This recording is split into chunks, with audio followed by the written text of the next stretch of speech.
जब खुला पति का राज, हिंदी सस्पेंस स्टोरी। शादी के पहले हम दोनों में करीब 1 महीने तक बात हुई, लेकिन उन्होंने ये बात नहीं बताई। फिर मुझे उनके बिना बताए उनके इस बात का पता चला। मेरा नाम विशाखा है और मैं घर की बड़ी बेटी हूँ। मेरे परिवार वाले मुझे बहुत सपोर्ट करते हैं और जितना मैं चाही उतना पढ़ाया। मैंने बीएड किया है और हमेशा से टीचर बनने का सपना देखी हूँ। परिवार और सपनों के बीच मुझे प्यार में गिरने का समय ही नहीं मिला। मैं शुरू से ही अरेंज मैरिज करना चाहती थी और मेरी उम्मीद है कि घर वालों के द्वारा मेरे लिए चुना गया लड़का ही अच्छा होगा। मम्मी पापा ने मेरे लिए रिश्ता देखने की तैयारी जोरों शोरों से करने लगे। लड़के वाले 2 दिनों में मुझे देखने आने वाले थे। लड़के की तस्वीर पहले ही मैंने देख लिया था, लेकिन अभी तक उससे मिली नहीं। मम्मी ने मुझे उठाया और कहा कि लड़के वाले आ रहे हैं और मुझे तैयार हो जाने के लिए कहा। लड़के वाले आ गए। मैं अभी भी किचन में थी, नाश्ता और चाय की थाली सजा रही थी। बाहर से उनकी बातें सुनाई दे रही थी। कुछ ही मिनटों के बाद मम्मी की आवाज आई और मैं बाहर गई। सबसे पहले मैंने उनके माता पिता को नमस्ते किया और फिर उस लड़के की ओर देखा। लड़का बहुत स्मार्ट था, सिंपल शर्ट और जीन्स में आया था। उसकी आंखों में एक मासूमियत थी। मैंने मन में हाँ कर दी, पर फिर भी मुझे लगा कि उसे भी तो मैं पसंद आनी चाहिए। फिर घर वालों ने हमें अकेले कमरे में भेज दिया। उसका चुप रहने से मुझे लगा कि उसे मैं पसंद नहीं आई हूँ शायद। लेकिन फिर मैंने चुप्पी तोड़ी और पूछा कि आपका नाम क्या है और आप क्या काम करते हैं। उसने अपना नाम बताया, अशोक, और अपने बिजनेस के बारे में बताया। हमारी बात हुई। फिर मम्मी की आवाज आ गई। रिश्ता तय हो गया और शादी की डेट 1 महीने बाद निकली। मैंने अशोक का नंबर लेकर उससे बात करना शुरू किया। शुरुआत में वह थोड़े शर्मीले थे, लेकिन बाद में हमारे बीच बहुत बातें हुई और साथ ही साथ एक दूसरे से प्यार भी होने लगा। हमारी शादी का दिन आया और मैं बहुत खुश थी। मुझे लगने लगा कि मैंने सही जीवन साथी पा लिया है। सुहाग रात पर मैं थोड़ी घबराई हुई बेड पर बैठी थी। अशोक आए और हमने एक दूसरे को देखा। वह भी थोड़े घबराए लग रहे थे। हम दोनों ही नर्वस थे। फिर उन्होंने बोला, बहुत थक गए हैं, आराम कर लेते हैं। मुझे लगा कि वो भी थके हुए हैं, इसीलिए मैंने ज्यादा सवाल नहीं पूछा। अगली सुबह उन्होंने नहाकर कपड़े भी बाथरूम में ही बदल लिए। मुझे थोड़ा अजीब लगा, लेकिन मैंने सोचा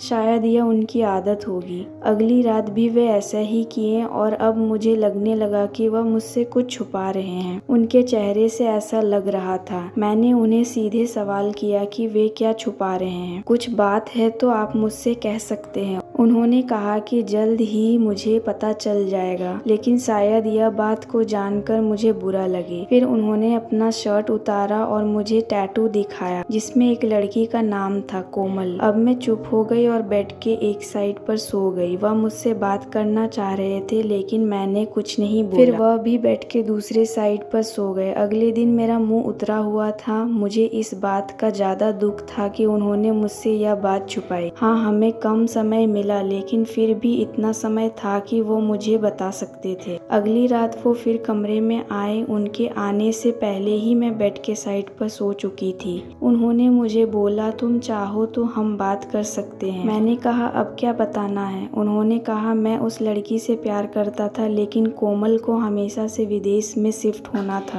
इसीलिए जब उसे मौका मिला तो वो चली गई। मैंने पूछा, वो तुम्हें छोड़कर किसी और के साथ चली गई? उन्होंने कहा, हाँ, मैं चाहता तो यह टैटू को साफ करवा सकता था, लेकिन मैंने सोचा पहले तुम्हें बता दूं। तुम्हारी बातों से मुझे लगा था कि तुम मुझे समझोगी। मैंने बोला, आप मुझे शादी के पहले भी बता सकते थे। उन्होंने कहा, अगर मैं बताता तो क्या तुम शादी नहीं करती? और अगर अब भी तुम जाना चाहो तो जा सकती हो। मैं वही करूँगा जो तुम्हें अच्छा लगे। उस रात मेरा गुस्सा पता नहीं कहाँ चला गया, लेकिन थोड़ा डर भी लग रहा था, कहीं फिर से झूठ तो नहीं बोल रहे मासूम शक्ल बनाकर। मैंने कुछ जवाब नहीं दिया। लगभग 4 महीने तक हमारी बिल्कुल बात नहीं हुई। मैं उनकी परीक्षा ले रही थी। फिर एक रात मैंने उनसे पूछा कि मुझे उस लड़की से ज्यादा प्यार करोगे आप? उन्होंने कहा, वो तो उसी रात हो गया था जब तुमने सच सुनने के बाद मुझे माफ कर दिया था। मैंने बोला, मैंने कब बोला कि मैंने आपको माफ कर दिया? उन्होंने कहा, तो अब बोल दो। उनकी की मासूम शक्ल ने मुझे उनके गले लगने पर मजबूर कर दिया। मुझे सच में अच्छे पति मिले हैं। आखिरकार अच्छे लोगों के साथ हमेशा अच्छा ही होता है। तभी इनको कोमल नहीं मिली। आशा करती हूँ यह वीडियो आपको पसंद आया होगा। इस वीडियो पर आपकी क्या राय है हमें कमेंट कर ज़रूर बताएं। वीडियो पसंद आया हो तो लाइक और शेयर करना बिल्कुल ना भूलें। चैनल पर नए हो तो चैनल को सब्सक्राइब जरूर कीजिए। वीडियो देखने के लिए, कहानी सुनने के लिए आपका बहुत बहुत धन्यवाद।